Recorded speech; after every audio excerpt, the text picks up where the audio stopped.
تحدثنا في البداية عن هذه السلسلة التي تكتب في إطارها. نعم. هل تفكر أنت تكتب في سلسلة مثلا الرواية الأولى والثانية والثالثة؟ الثالثة ربما لها ما يبررها في الروايتين السابقتين، ولكن في الأولى هل كنت تفكر في ثلاثية أو رباعية أو خماسية مثلا؟ مطلقا أبدا، ولم تأتي أي فكرة التسلسل أو فكرة الثلاثية في عقلي أبدا حين بدأت العثمانية.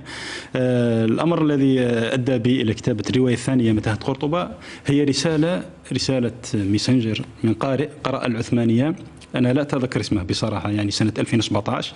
قال لي: يا أستاذ، رواية جميلة لكن النهاية مفتوحة وخطرة جدا، يجب عليك أن تكمل الرواية بجزء ثاني.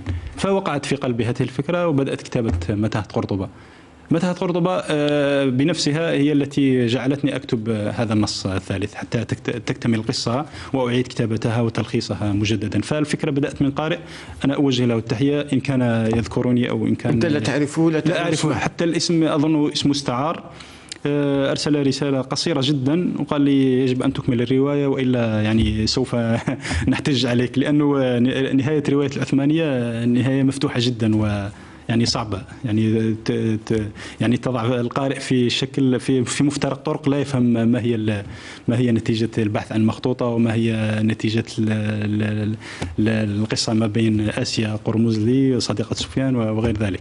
فالقصة بدأت من قارئ أتمنى أن ألتقيه مجددا إن شاء الله. هو يلاحظ، يعني لو لاحظ على الجزء الثالث أنه ما زال مفتوح لا كتبت ربما الثالث حاولت بكل ما أستطيع أن أجمع القصة وأربطها بحبل متين حتى لا يأتي قارئ ذكي آخر ويلزمني بكتابة الجزء الرابع. النص الرابع كان رواية أخرى قد أكملتها.